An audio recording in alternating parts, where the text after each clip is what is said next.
Good evening, everyone. How are you? I hope you're all doing great and preparing well.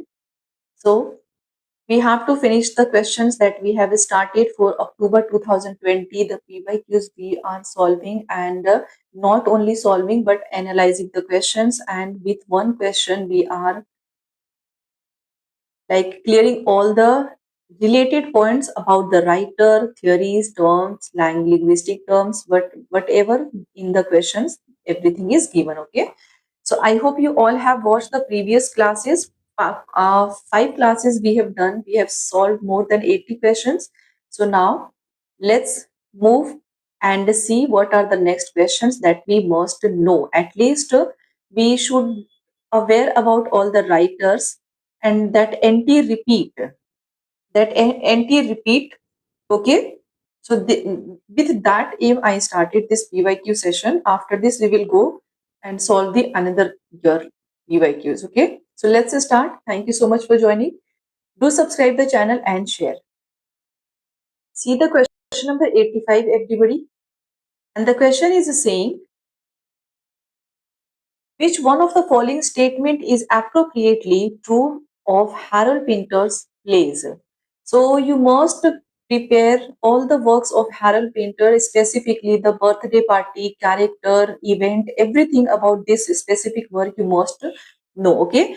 Here are the options. Menace is in the air and it leads to bloody violence. Option 2, menace is in the air and it is realized through the female characters. Option 3, menace is in the air but it is not pinned down or explained.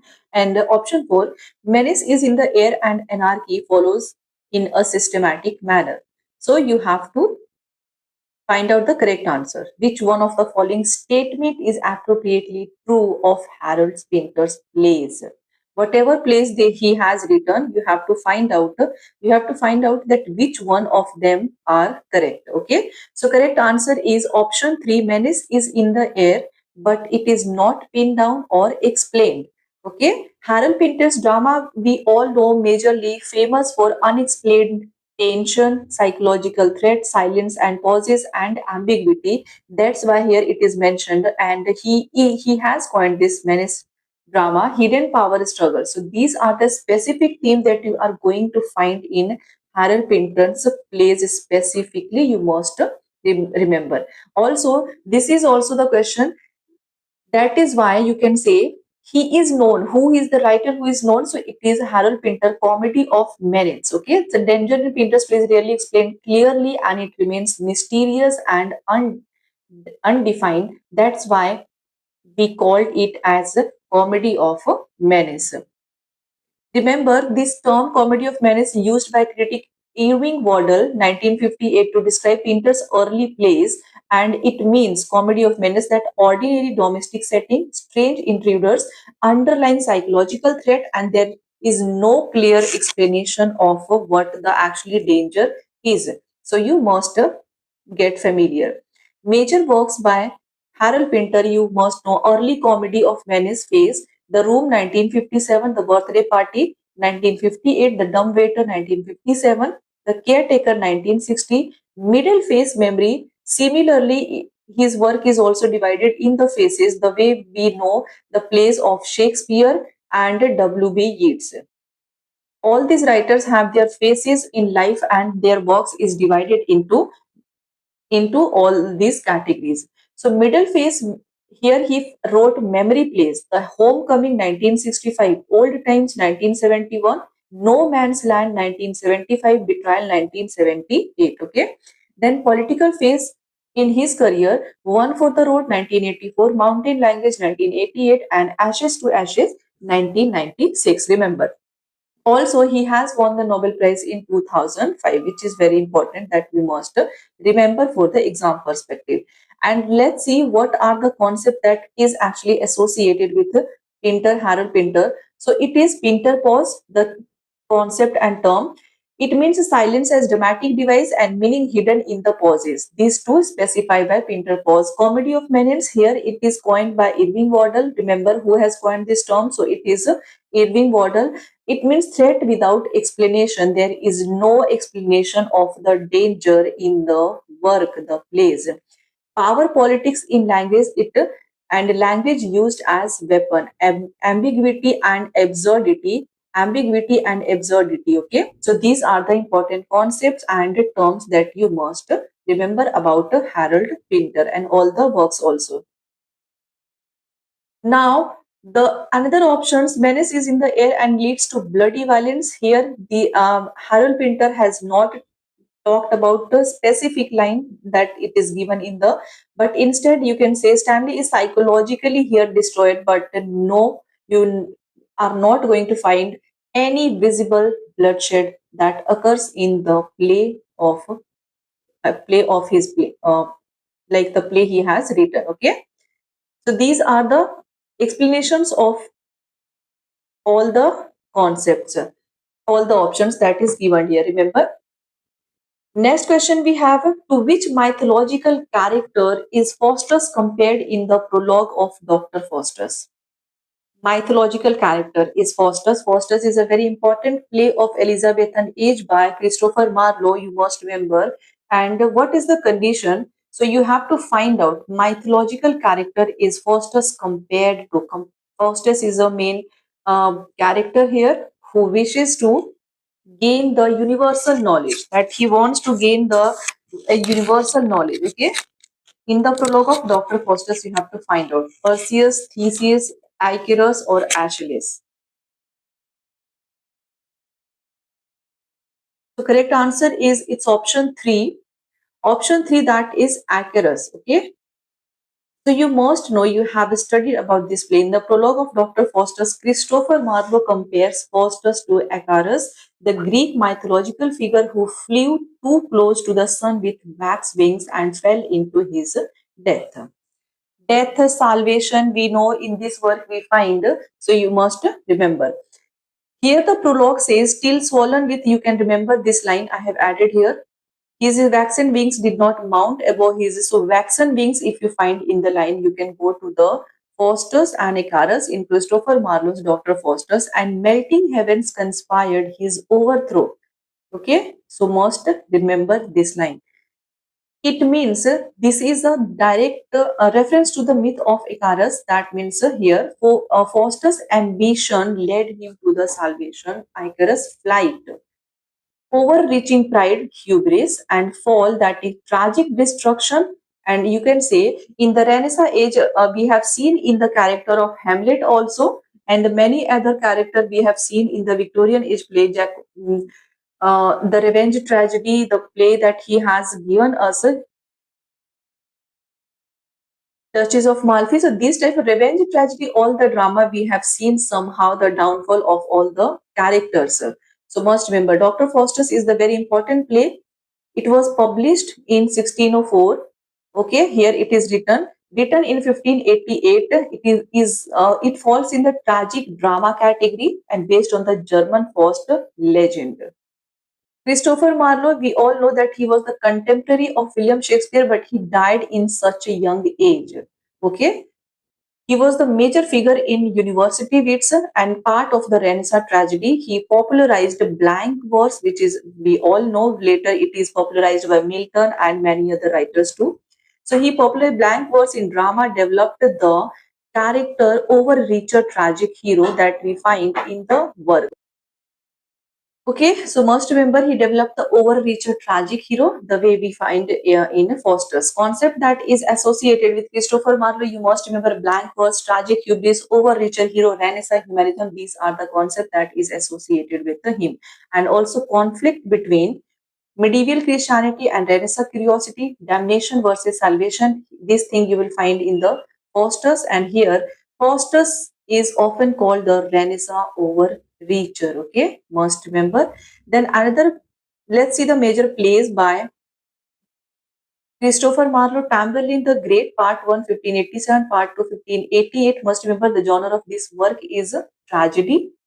Here you will find the overreaching ambition, power, conquest, and you can remember it is the first major English play in blank verse. Hero as overreacher, Renaissance aspiration, and Tamburlaine is a shepherd who becomes a world conqueror. So similarly, in the play Dr. Faustus, we have seen how Dr. Faustus tries to gain the worldly or the universal knowledge, that he wants to become so powerful.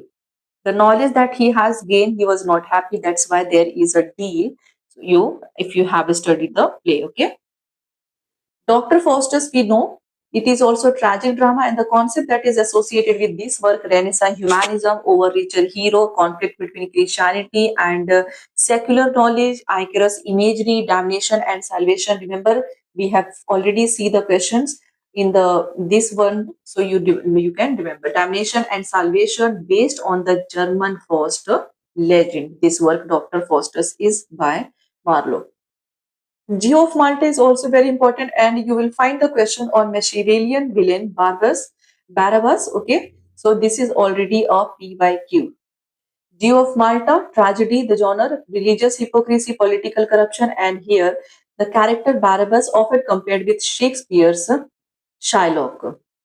Edward II is also a play by Christopher Marlowe. It is a history play, political tragedy based on power struggle, homosexual subtext, that means relationship with Gaveston, and one of the earliest English history tragedies written by Christopher Marlowe. Okay. The Massacre at Paris, this is also one of the play. It is a historical tragedy. Historical tragedy, you must know it. Here you will find the theme of Saint Bartholomew's Day massacre, religious violence, and Catholic Protestant conflict in this work. Apart from this, in chronology questions that you will find the work by Christopher Marlowe is Hero and Leander. Okay, it was posthumously published in 1598, so must remember, based on Greek myth, and it is a mythological narrative poem. This work is a mythological narrative poem, okay? And you must remember this work later completed by George Chapman, so it is very, very important, okay? Now I'm trying to speak Hindi, um, but since I'm not in practice, it will take time, but students maybe they are demanding. Concept that is associated with erotic narrative and Ovidian influence, which work its hero and Leander by Marlowe. Passionate Shepherd is also already appear in the exam. Passionate Shepherd to his love 1590. The genre is pastoral lyric, and famous line you can remember here: "Come live with me and be my love." Okay. Concept pastoral tradition, carpe diem theme, and Sir Walter Raleigh wrote a reply to this play, that is the nymph's reply to the shepherd. The nymph's reply to the shepherd. Okay. Apart from all these major works and poetry, he has translated few works, that is Amyrus, remember, translation of Ovid's Elegies, and Lucas, Lucas Paracelia, that means a partial translation, epic about this work is an epic about the civil war, Roman civil war. Okay, I hope you are getting the point. Next option was like Perseus, so it was a Greek hero, slayer of Medusa, son of Zeus, associated with heroic quest and divine protection. So it is not associated and linked with Dr. Faustus, so we can easily eliminate this. Theseus was also a Greek hero and slayer of the Minotaur, associated with Athens. So you can also eliminate Achilles, Greek warrior of Trojan War. Okay, Achilles, hero of Homer's Iliad and nearly invincible except heel. So this work is also option is also you can easily eliminate. So do remember about everything. Now let's see next question. It is question number 87. Now, who makes the following speech in Samuel Beckett's Waiting for Godot? This work in the 5-year question paper, most repeated writer. If you don't find this writer now, you will definitely going to find Waiting for Godot. Everything one liner question, they will give you the line, they will give you the memory based questions about the character, like minor character, also the boy who became the messenger of the god. So everything, it's a French title, so do not forget to prepare about this work too. See the line is a saying, astride of a grave and a difficult birth, down in the hole lingeringly the grave digger puts on the forceps. So you have to tell, you have to find out that which of these characters in the work Waiting for Godot by Samuel Beckett utters a speech. Estragon, Lucky, Vladimir, Oil, and Pozo. There is also the question that who among these characters is known as a D, Didi.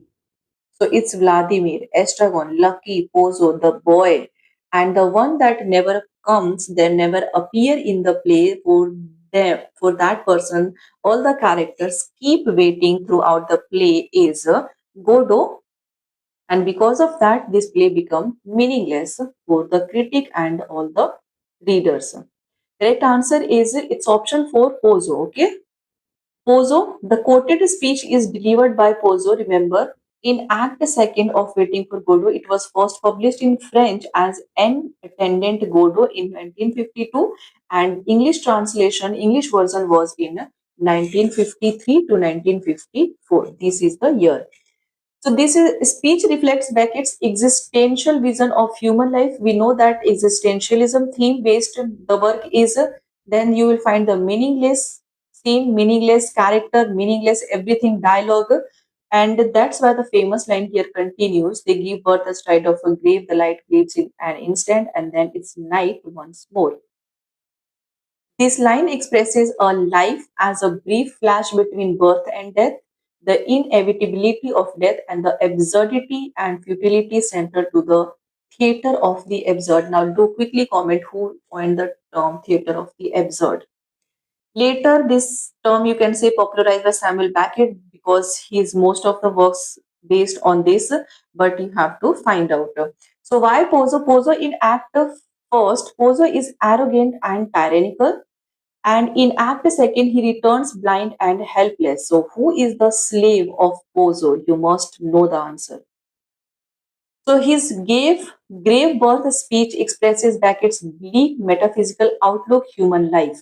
He is suspended between birth and death with no ultimate meaning. That means all the character here trying to show that the life is meaningless and there is no need and there is no hope for anything. That's why whatever they are doing, they are happy with that and they are just keep waiting for somebody who never appears in the play eventually. Okay, this is what we have a study and this play. Three things you must remember about this: absurd, meaningless, and existentialism or existentialist. Albert Camus, The Myth of Sisyphus. This directly you can say that aligns with absurdist philosophy influenced by Albert Camus, The Myth of Sisyphus work 1952, and Jean-Paul Sartre, Existentialism. Okay. Samuel Beckett, you remember, moment he belongs to theatre of the absurd, modernism and postmodernism. The country he belongs to Ireland. He is an Irish writer and Nobel Prize he got in 1969 in literature. So work Waiting for Godot 1952, English 1954, Endgame 1957, Craps Last Day 58, Happy Days 61, Murphy 1938, Mole 1951, Malin Dies 1951, and The Unnameable 1953. There was a question in December 2025 too that the question was you have to eliminate one of the work which is not the part of his three trilogies, and it was Murphy, Molo, and The Unnameable, and these were the in options. So you must remember. Okay, concept that he is associated theater of the absurd, that the term which is popularized by Martin Aisley 1961, and existential despair he is trying to basically show through the character in his work. Okay, meaningless of time, circular structure, silence and pauses, and minimalism in drama. So here in Pozo's speech in act you can say becomes darker because he is now blind, symbolizing existential blindness and human helplessness. This is going to be the very good for your revision. So just when the this class will be over by solving all the questions, I will share this PDF on Telegram channel. Actually, I'm extremely busy these days and Ramzan is also going to start. So I hope you do can understand. The girls have a lot of work to do. When you just associated with the professionalism, na, so there are like you have to manage your house and profession all together. So I hope you do understand this much I expect. the one who are like who is associated with the channel from the very beginning, they will definitely. There are very few and honest student that what do we call loyal. So I really like when they appreciate and wait patiently. I will share this PDF. Okay, there are a lot of things you can revise last moment or you can revise every time. So Estragon, remember, also called Gogo, everybody. Do remember one of the two trams here. Two trams, that means Vladimir and Estragon. More physical, concerned with boots, hunger and sleep. So which character is associated with and or concerned with क्या बोलते हैं इसको हिंदी में like physical appearance, the character is most English ही निकलता है. I don't know. I need practice. जो character associated है, we have Estragon, who is more concerned about the physical appearance. So he care about boots, he care about hunger, he care about sleep. So it is Estragon, which is also known as Gogo. Sorry, I will try to speak. It represents the body and immediate suffering. He does not deliver philosophical speeches like this one, which is given in the options. Lucky delivers a famous long monologue in Act First, often called the Lucky speech. Remember, this famous line is also known as Lucky's speech, so you cannot miss. In the beginning, the given existence as uttered forth, and that speech is chaotic, parodying philosophical and theological discourse. So Lucky's speech appears in Act First. Okay, Vladimir, also called Didi. This is the PYQ and also the Gogo one. More intellectual than Estragon. Like he keeps thinking not the way Estragon thinks. Mm, in Hindi Estragon के जैसे नहीं सोचता है but he is more intellectual. He keeps thinking something else. Okay, so you remember he concerned with memory, salvation, biblical references, and that's why he represents the mind or consciousness. Okay, now let's see the next question about one specific work. I hope you have done the revision. The question is here, which of the following are the major themes in William Congre's The Way of the World? I found this question in one cycle, then in another I find missing, and then in the next one I find it again. So here, jealousy and revenge, love and intrigue and death, and love and loyalty. You have to find out the major themes. आपको major themes find out करना है William Congress के work में, which is known as the way of the world. The way of the world में you have to find out. You must be laughing, na? How I am speaking Hindi. Hindi is good. I am very good speaking Hindi, but it's like 1 year since I started this channel, and you can imagine in practice and also in my spoken class too. There are students I have to speak continuously like 1 2 hours English, so that's why maybe like I'm more able to connect in English professionally. Correct answer of this question is love and intrigue. Okay, remember. So William Congress, the work The Way of the World 1700 is a classic example of restoration comedy of manners. Comedy of manners, it was related with Harold Pinter, remember, and it is comedy of manners that is related with William Congreve. The central plot revolves around this work is there you will find the romantic relationship between Mirabelle and the Millamant. You must remember these are the very important and frequently repeated characters for the exam. Intriguing involving inheritance and marriage settlements and social manipulation and witty deception. Also, there will you will find a strategic plotting to secure fortune and marriage approval. It's already half an hour. Let's see how many questions we are going to do. So this play is not tragic, it does not focus on death or revenge. Instead, it represents sophisticated urban love, social maneuvering, and witty intrigue. Okay, so one of the most famous scene in this work you find proviso scene. Remember, proviso scene in Act 4. And what happens in the scene? Mirabel and Millamant negotiate the terms of marriage. So proviso scene in William Congress, The Way of the World, in Act 4 happens where Mirabel, both the characters, both the important characters negotiate, or they talked about, you can say, about the negotiation of the marriage, showing love mixed with intelligence and independence. William Congreve, we know he was associated with Restoration period, okay, belonged to England, and genre he is majorly associated with comedy of manners.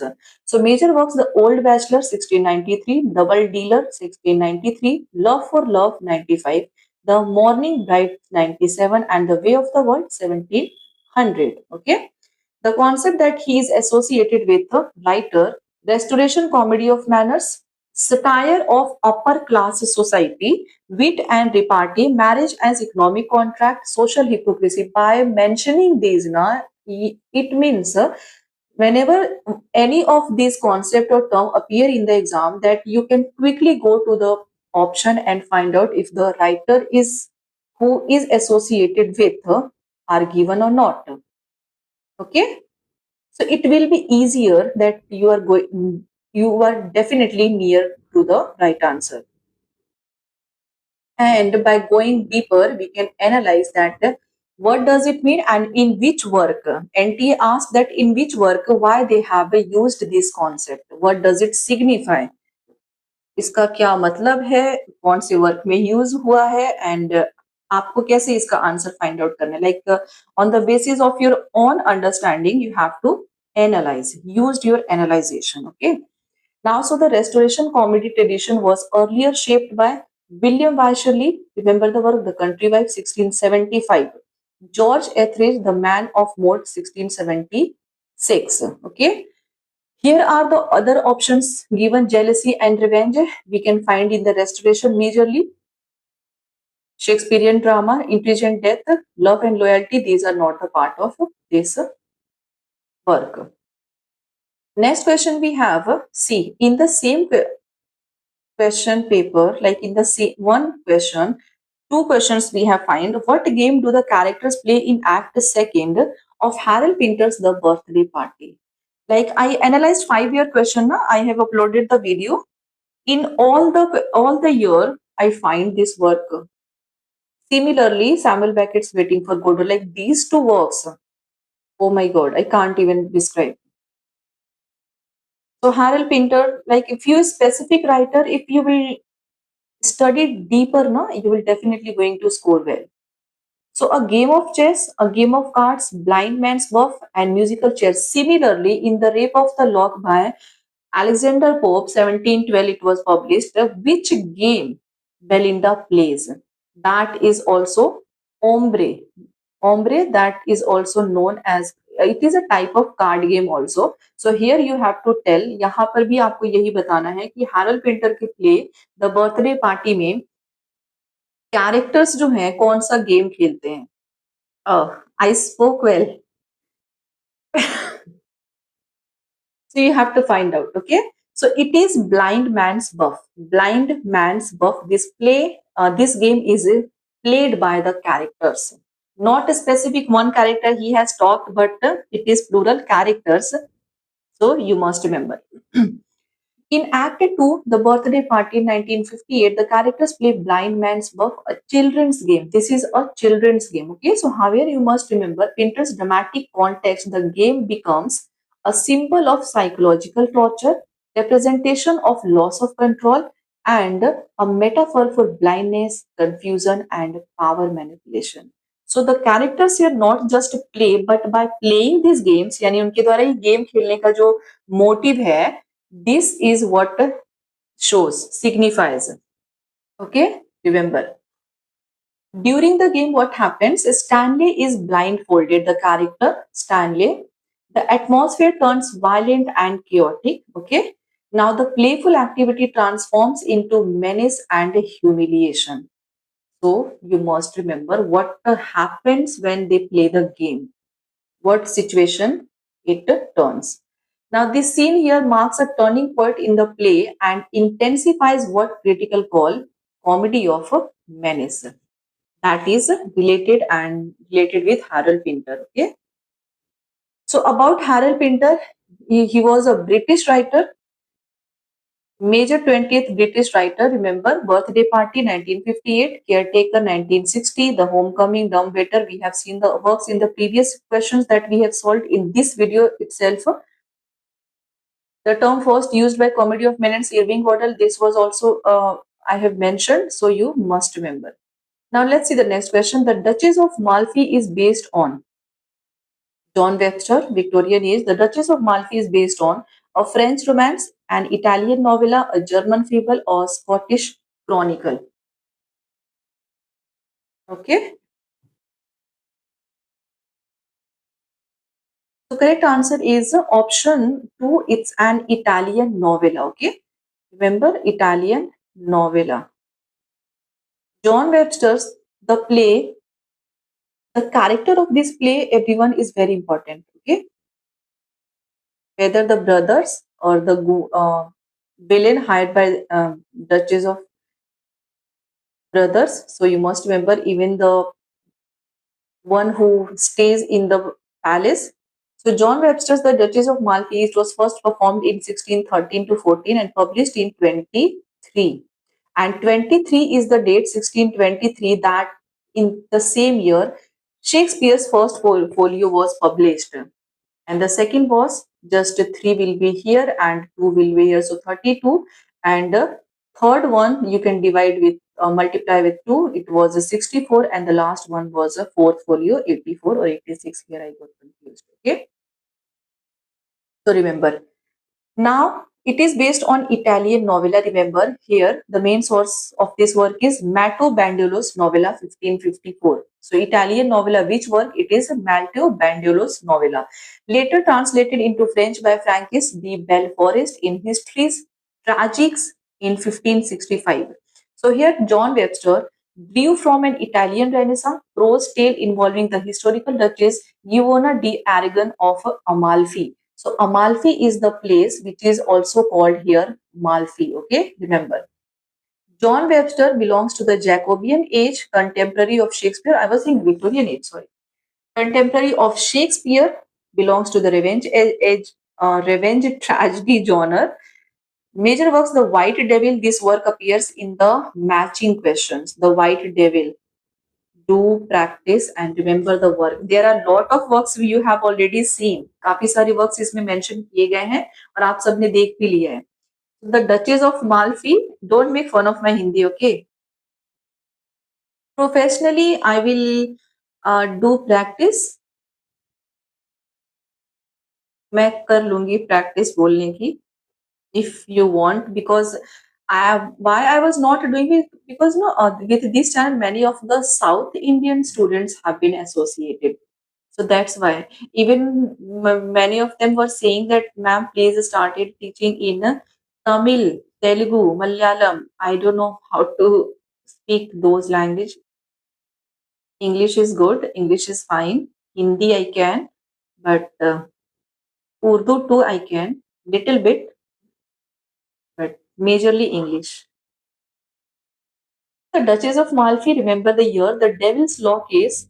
Although in one major work you have to go deeper, and if the writer is popular, their minor work is important for the matching questions, even the minor writer also.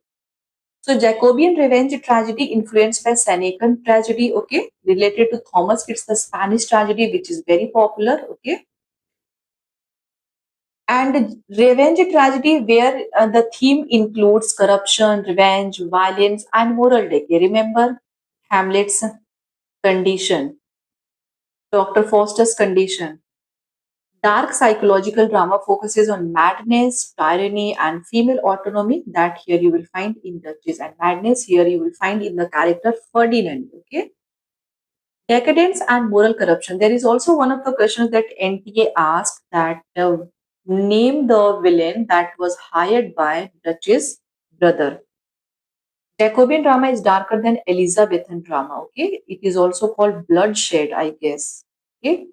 Correct me if I'm wrong. Reflects pessimism of the reign of James I.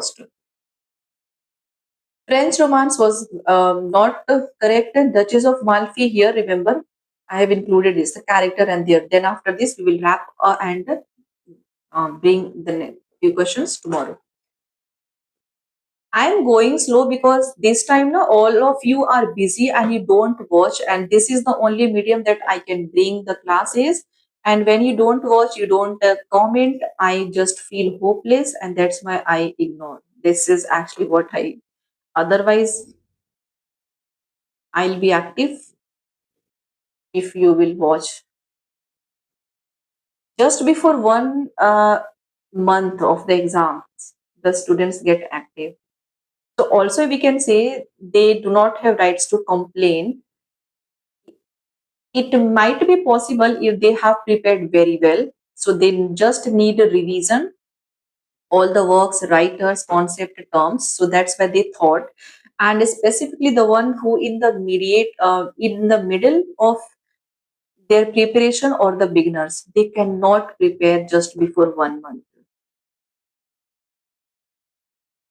So here the character, the Duchess we have, remember, who is a young widow of the Duke of Malfi, which is also a Malfi, you must remember, secretly marries her steward Antonio against her brother's wishes and represents female autonomy, dignity, and moral strength, becomes the victim of patriarchal tyranny, and patriarchal tyranny are both brothers. Okay, remember. Then we have the importance of her character is that she's the one of the strongest tragic heroines in Jacobean drama, the Duchess. She faces death with courage and composure, and she's also become the symbol of resistance against corruption and oppression. Okay, then here Antonio Bologna, who becomes a secret husband of Duchess, steward of the Duchess household, marries the Duchess secretly, honest, virtuous, and loyal to Duchess. He represents integrity and domestic virtue. He rises in status, anger, and Duchess brothers. Okay, ultimately murdered due to political conspiracy. Then we have Ferdinand. Ferdinand is a Duke of Calaveria, the Duchess' twin brother, obsessed with controlling his sister and displays violent jealousy and psychological instability. So remember the character and the line that is mentioned here. So what does he signify? He signifies the embodies tyranny and madness, suffers from lycanthropia, that means believe he is a wolf, and symbol of corrupted aristocratic power. Then we have the cardinal. Cardinal and the Ferdinand both are the twin brothers of the Duchess. Okay. The cardinal, who is Duchess' elder brother, who is cold, calculating, and politically manipulative, involved in an illicit relationship with Julia. He represents religious hypocrisy and moral corruption. Okay. Unlike Ferdinand, he is calm but equally cruel. Like both the brothers are very cruel towards his sister. His church positions highlights corruption with religious authority, and then we have Bosola. Bosola is the very popular villain hired by these twin brothers to keep an eye and kill Duchess. Malcontent, malcontent spy employed by Ferdinand, assigned to watch the Duchess and later becomes executioner, the one who kills. Okay. Most psychologically, he represents complex character, and the very famous character for the exam, NT asked, represents the malcontent figure of Jacobean drama, ultimately feels guilt and seeks revenge against the brothers. Okay. Then we have Julia, remember, wife of Castruccio, mistress of the cardinal. Cariola, we have the character Duchess waiting woman and knows about the secret marriage with Antonio. Loyal servant. Delio we have now. Delio, a friend of Antonio and act as observer and commentator. So these are the characters, okay? So 90 questions we have finished. By explaining one all the questions concept and that is given in the options, it took time. So that's why we are able to solve 5 to 6 or 7 questions. Okay. See the question number 91. I keep reminding you throughout the videos and classes that you must prepare about few specific topics that are going to appear in the exam. Okay, like we have Samuel Beckett's Waiting for Godot, Harold Pinter's The Birthday Party, The Way of the World by William Congreve, and some of more important works like you must prepare and must practice MLA Handbook ninth and 8th edition about it, linguistic part of Saussures, Noam Chomsky, and whoever who are associated with. Okay, semiotics, semantics, morphology, syntax. So all these you must get familiar with and do memorize the concept meaning that is associated with the specific topic. Literary theory is also important. So the question is here, which two of the following strictly follow the parameters of documentation? Now you have to find out that given in the given options, two options is going to be the correct. Follow. Which two of the following strictly follow the parameters of documentation prescribed by the 8th edition of the MLA handbook? So MLA handbook is very important. The 8th edition and ninth edition. Okay, so you must prepare to get the 2 to 4 marks. You can score. You can secure these marks by preparing about the MLA handbook. So options you can here understand two of the following strictly follow the parameters that is actually given as per the MLA 8th edition handbook. So correct answer is option A and D. Here option A and sorry, option A and D, that is option 3. Okay, A and D. So you must remember the fourth and the first one. Everything is mentioned here why it is authored, that here it is specified properly, title is italicized, publisher shortened correctly, year is given, and there is no unnecessary place for publication. So that's why it follows the proper parameter of MLA handbook 8th. Okay, so that's why. And option B was wrong. This is not as per the parameter, not as per the that is actually given in 8th edition. Option D is also correct. It is also following the proper parameter of what it is actually MLA handbook 8th edition describes. Okay. So once the class will over, I will share this PDF. Took so much time by adding all the concept clarity here. So I will share the PDF and you can revise by yourself. Once you will solve, you will memorize, you will revise, and then you must get a lot of good practice. Next question we have C. Question, it is from the research methodology. So question is, a research hypothesis is options, a proposition which is always true, a provisional explanation of anything, a theory which will be disproved by evidence, and a statement which is assumed to be true for the sake of argument. See the options here. A research hypothesis, what are these? So you have to find out the two correct statement. Yesterday I spoke in Hindi, nobody commented that how it was. Okay, jokes apart, two options you have to find the correct one. Okay, so options you have to find out.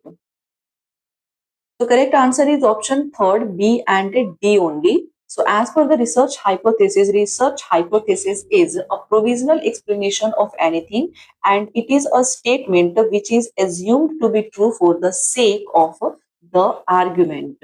Okay. What is that? In research, a hypothesis is not something always true. It might be false and true. Remember, fallacy. Okay, it is a testable statement that may be supported or rejected after investigations. If it were always true, research would be unnecessary. So that's why it was incorrect. Then we have provisional explanation of anything. This was the correct statement. That means where a research hypothesis is a tentative, that means it is provisional. Explanation is phenomena, and that's why you can say proposed, it is proposed before empirical testing. So research hypothesis is also one of the important topic you must practice to secure your 2 to 4 marks. Then next option was option C, a theory which will be disapproved by evidence. This was also incorrect. Why? Because a hypothesis is testable and falsifiable, meaning it can be disapproved.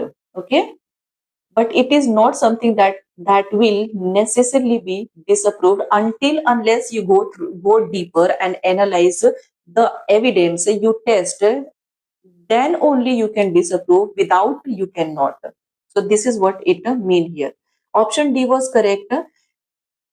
Why? Because a hypothesis is assumed temporarily so that it can be tested logically and empirically. While having a research, we know that what are the important materials, what are the important evidence, how deeper we have to go to analyze and to find out the truth behind of what specific topic. So everything is related with that. You must prepare. So in research methodology, we formulate hypothesis, assume it for testing, we collect data and accept or reject as per the evidence. Okay. Next question we have, which two of the following aspects are to be scrupulously followed to avoid the trap of plagiarism? This is also from the research methodology. So that's why I'm telling you, you can secure your 2 to 4 marks. Subjectivity, acknowledgement, citation और interpretations. You have to find two. आपको दो options ढूंढने हैं. Aspects which is scrupulously followed to avoid plagiarism को avoid करने के लिए. Among these options, in options में से what you need to find. Okay. Options are A, B, A, C, C, D and B, C. So correct answer is B and C only. That means acknowledgement and citations. We must give acknowledgement of what actually we have taken, the reference, the work. Not only copy paste is going to happen here.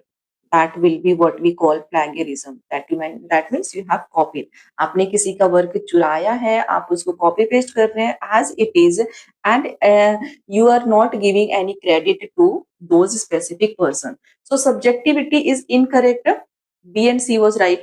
Subjectivity refers to personal opinion, individual bias, or personal interpretation. What an individual, that means how I am going to analyze. It is going to be based on my opinion itself. That is what individual bias or personal interpretation. While originality of thought is important in research writing, subjectivity does not directly prevent plagiarism. So this statement is incorrect. You must remember acknowledgement was correct. Okay, acknowledgement means giving proper credit to the original author when using his ideas, his words, his data or theories. आप किसी के भी work को copies कर रहे हैं, आप you are not going to give credit and you are using that, so that will be called plagiarism. You have copied. But if you are crediting the original author by what you have taken from his work, the reference, whether it's a small amount, the small theories or his ideas, what's anything which you are going to copy, you must acknowledge. आपको credit देना पड़ेगा. Then only you can save yourself from any plagiarism. Then failing to acknowledge source amounts to intellectual theft. Proper acknowledgement is a fundamental academic practice to avoid plagiarism. So citation was also correct. So citation is the formal referencing of sources using a recognized style, that is we called MLA, APA and Chicago, etc. Okay. By following the pattern parameter of these styles, we cite the work, the author, the reference that we have taken. Citation, by doing citation, it shows transparency and it allows verification. That's why it is important. Remember. Then last one, we have interpretation. Interpretation was incorrect. Why? Because interpretation means explaining or analyzing a text in your own way. आप किसी के text को अपने वे में interpret कर रहे हैं, explain कर रहे हैं, एनालाइज कर रहे हैं. That means you still you are using his ideas, just you are speaking their thoughts, so that will be also incorrect. While interpretation may reduce direct copying, that means उसमें it's like ऐसा हो सकता है, you are putting some of your inputs, but still the main ideas is related to that person, though that will be not indirect but direct, but indirectly you are copying, you are imitating, you are taking, you are plagiarizing. Okay, so it does not automatically prevent plagiarism unless the original source is properly cited. Now we got the point. So types of plagiarism, let me explain a little bit. Plagiarism means something, means presenting someone else's words, ideas, structure, argument or data as your own without proper acknowledgement and citation.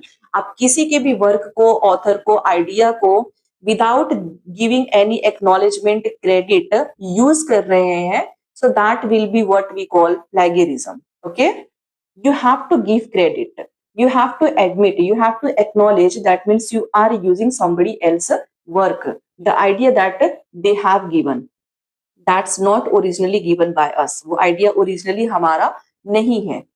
So direct plagiarism, the first one, which is also known as verbatim plagiarism, here it means copying word for word from a sources, no quotation marks and no citations. You can copying a paragraph from a critic's essay and presenting it as your own writing. So that is what we call direct plagiarism, remember.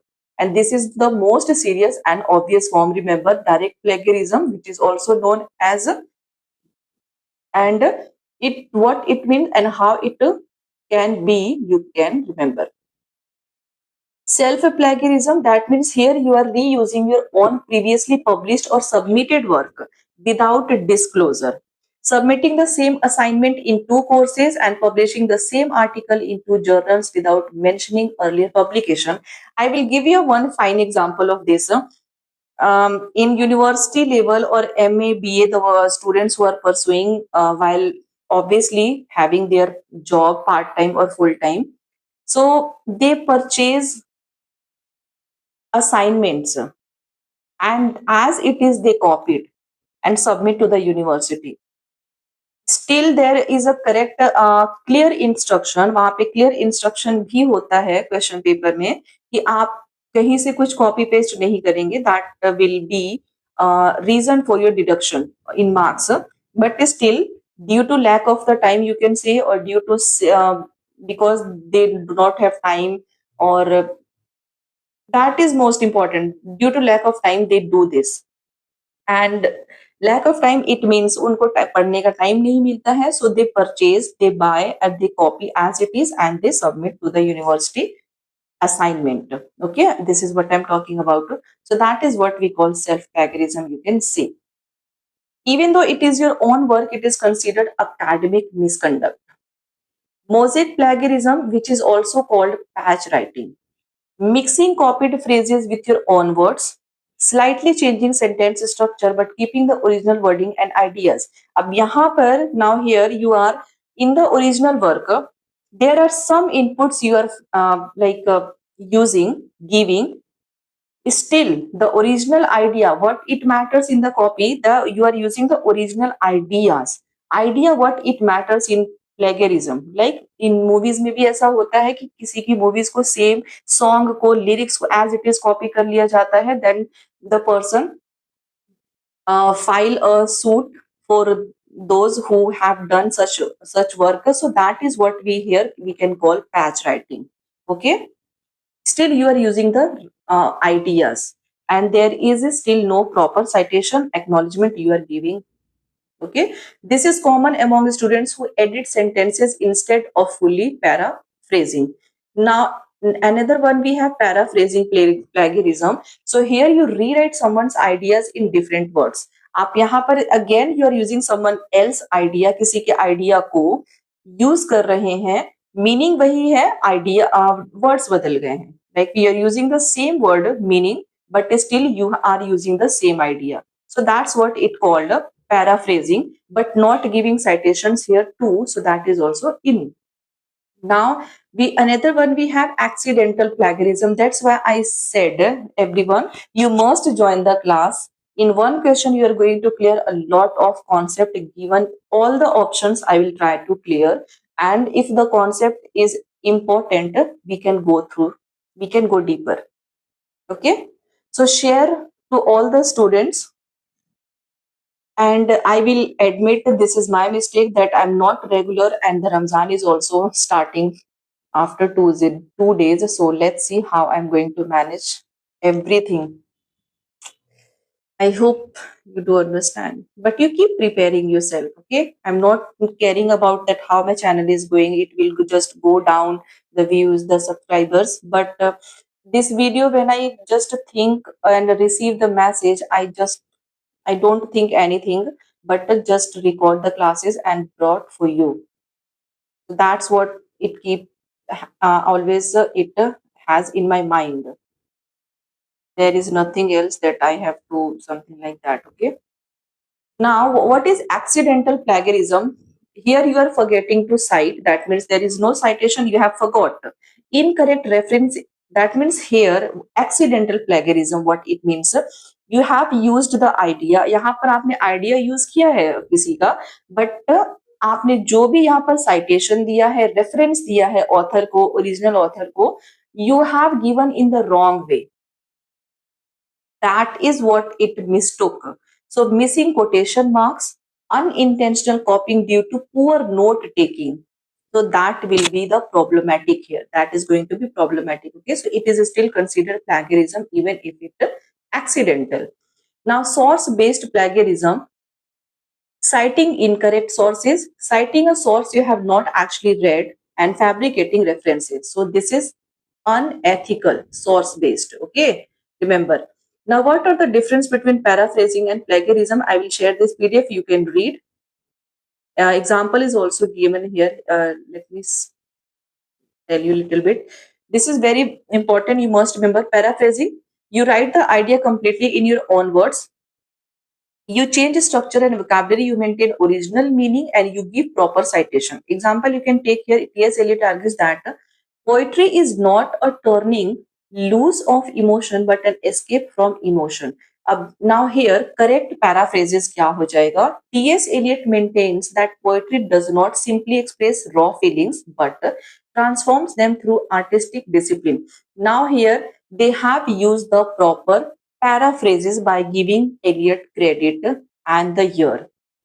Also, proper punctuation. So this is acceptable. Why? Because the structure is changed. Okay.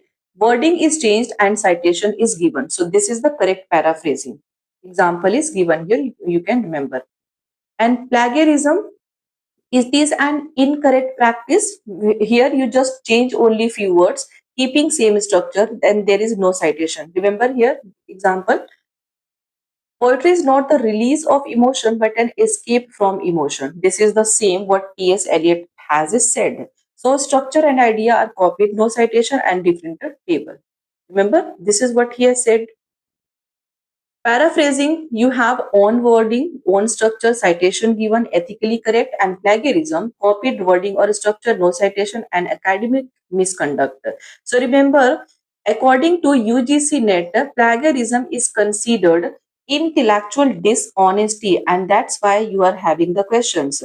Academic misconduct, violation of research ethics. So in India, you must know UGC has anti-plagiarism regulations in 2018 for MPhil PhD research publications for the people who research, who do a lot of hard work, but eventually their work, their hard work stolen by somebody, their idea is copied by somebody, and that's why they had to suffer. Now we got all the point about plagiarism and paraphrasing. I have tried to explain you a little bit in Hindi also. I hope you don't mind, but English I will expect that you must understand. Now let's see the next question. See, in explaining one question, it is taking too much time because we have to clear all the concept. Which two texts among the following are linked to literary feminism? A small place, the yellow wallpaper, Emma, a room of one's own. Now here you have to find out that among these options, sorry, among all these four options, two text you have to find out. आपको यहाँ पे दो text find out करने हैं जो आपका literary feminism से link करता है. Like in this work they have talked or discussed about what is literary feminism is actually. A small place, the yellow wallpaper, Emma, a room of one's own. So it is clearly, you can say B and D. A Room of One's On by Virginia Woolf and The Yellow Wallpaper. It is by Charlotte Perkins Gilman. So B and D is the correct answer. B and D are the correct options. The one which is linked with literary feminism. Okay. So it is published in 1892, and this is the work that is the foundation feminist short story. It critiques patriarchal medical practices. Okay. The rest cure imposed on women, suppression of female creativity, and domestic confinement. So all these themes is highlighted in the work The Yellow Wallpaper, which is by Charlotte Perkins Gilman. Okay, remember. Here, the narrator psychologically breakdown symbolizes women's oppression in a male dominated society. In the ancient history, also, and later on, not only we are talking about India, but all the women were suppressed. All the women were suffering being in a male dominated society. We have seen how many female writers they had to change their name to publish their book because they have been forced to do so. Okay, उनको what I say in Hindi, they were like even if they were living with their father after marriage with their husband, they had dependency on them. They have no their identity. So that's what it means, women's oppression in a male dominant society. जहां पर सिर्फ mail ही rule कर सकते हैं, women का कोई power नहीं होता है, not even in their home, उनके घर में भी नहीं. They had to depend on their father, their brother, their husband. Okay. A room of one's own, we have studied about this work. Sorry, what's I'm doing? Virginia Woolf, 1929. It's an essay. Remember, this is a major feminist critical essay. Here, Woolf argues that a woman needs money and a room of her own to write the fiction. यहाँ पर Virginia Woolf ने women dependency independency की बात की है financial stability को लेकर, so that they can freely right. They do not need to ask money for to their father or the husband. Okay, so here patriarchal history excluded women from literary production. Economic independence is essential for artistic freedom. If you have money, you can write anything, like choices of your own. You don't have to think that you have wasted money in writing something else, and now if you're going to try writing something else, you have to again wait or ask for money to somebody else. A Small Place, it is by Jamaica Kincaid. A Small Place, remember, it is a post-colonial critic, anti-imperialist discourse, and cultural and political commentary, so we can eliminate. Emma, the work is by Jane Austen, remember. Jane Austen, very popular romantic age novelist. Austen's novel contain proto-feminist elements and explore women's social position. Emma is generally categorized under Regency fiction, social comedy, and realist novel. It is not a direct feminist theoretical text like Woolf's work, so that's why Emma can be eliminated from this option. Literary feminism focuses on representation of women in literature, gender inequality, patriarchal structures, and women's writing and authorship. यानी कि I am sorry, literary feminism जो specifically we study the work related to women in literature. Literature में हम specifically जब women writers के बारे में पढ़ते हैं, and there is a difference and there is a like you can से you are comparing both male and female writers. So what, why we are comparing, why the situation is arises, यहाँ पे situation आई ही क्यों है कि both are the writers, both are writing, हमें उन्हें compare करने की need है, नहीं करना चाहिए, right. That's what it mean. वहां पे वुमेन लिटरेचर उनका वर्क अच्छा है नहीं है, फीमेल पर्सपेक्टिव से लिखा गया है, so that is not going to be a good work. It was the perspective of the male writers. Gender inequality, male writers are there, female writers are there, so जो male writers के work है उनको ज्यादा आप उनको importance देंगे in compare to the female one, क्योंकि वो एक female perspective. That's why this is what Elaine Showalter has discussed in his essay, the work. Remember? Elaine Showalter's. And Petrarchan structure, जो भी वर्क है, एक और अगर if there is a women writer, female writer, she is trying to write something, she has to keep in mind that what the male writer will think, how they will, whether they will accept the work or not. So they have to structure. Okay, so women's writing and authorship is also one of the ideas. Now, key figures you must remember related with Simon de Beauvoir, Ellen Shorter, gynocriticism concept they gave, and Kate Pilot, sexual politics. Second sex, 1949, gynocriticism is a concept discussed, appeared in the essay or by Ellen Sholter, and sexual politics, 1970. Okay, so it's already 25 minutes. Now, next question we have 95 questions. Who among the following feminist theories? This is the last, then we will do the remaining questions in the next class. Who among the following feminist theorists posited a separate realm of female experience captured in a style of writing different from men's? Ellen Sholter, Lucy Irigaray, Kate Millett, Simone de Beauvoir, or Helen Zeus? Who among the following feminists? These are all the writers related with feminist theorist. Okay, so you have to find out कि इनमें से किसको एक separate riyal में female writer के तौर पे देखा गया है, the one who has experienced और capture men के writing को.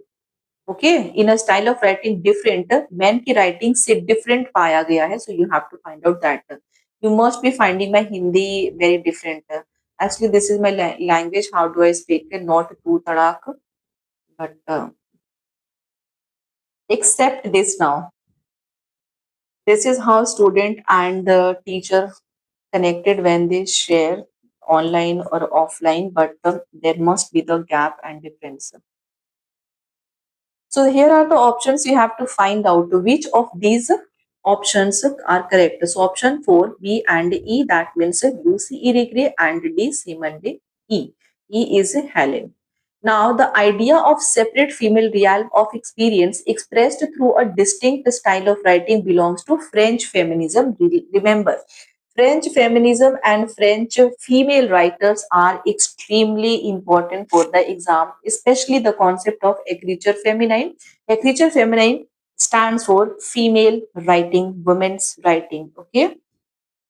Major works by Lucy Irigaray, you remember Speculum of the Other Woman, sorry, 1974, and This Sex Which Is Not One, 1977. Associated concept with Lucy Irigaray, we have Sexual Difference, critique of phallocentrism or female language beyond patriarchal logic. So here Irigaray argues that Western discourse is phallocentric, that means a male-centered. Phallocentric means a male-centered. She proposes that a woman must create a new mode of expression. It means by rejecting the idea of man, आपको mail perspective को copy नहीं करना है, but आपको अपना एक mode of expression लेकर आना है, your own thinking, what's your ideas, how you are thinking to bring the new concept instead of copying the male one. Okay, so that's she has talked about कि women को create करना है new mode of expression that reflects female bodily experience and multiplicity. She clearly supports the idea of distinct female discourse. Remember, now Helen Zeus, we have The Laugh of the Medusa is the very important work, okay, and Shorty's 1975 with Catherine Clement. Associated concept, we all know a creature feminine, how important it is, and this writer Helen Zeus is very important. Do not forget to prepare. Zeus explicitly calls for women to write through their bodies. She argues women's writing is fluid, non-linear, and subversive, so it resists rigid male logic and hierarchy. So she is the strongest representative of the idea that mentioned in the question. Okay, Alan Sholter, we know, or literature of their own in which gynocriticism, concept she has given towards a feminist poetics, which this was also it was written in response to the other work, or there is a male writer who write another work in response to this one. I have notes. Concept here, she is associated with gynocriticism, and she gave three phases of women's writing. The first one, feminine. This was the concept appear in December 2025 exam. Okay. So feminine 1840 to 80, then 1880 to 20 you have to feminist, and female 1920 onwards. Scholter studies women's writing as a literary tradition, but she does not argue for biologically distinct writing styles like French feminism, so we can eliminate. Okay, only the female writers they talked about a distinct writing style specifically related with the feminism. Kate Milet's Sexual Politics is the work very important, and concept patriarchy as a political institution and literary critique of male authors. She has criticized male authors like D.H. Lawrence and Henry Miller. Remember. So Milet focuses on exposing patriarchy in literature, not on separate female writing like we have in French feminism. Simone de Beauvoir, we have The Second Sex 1949, and the concept one is not born but rather becomes a woman and existential feminism. So Simone de Beauvoir argues and rejects biological determinism, so you can eliminate her easily. Okay. Let me see.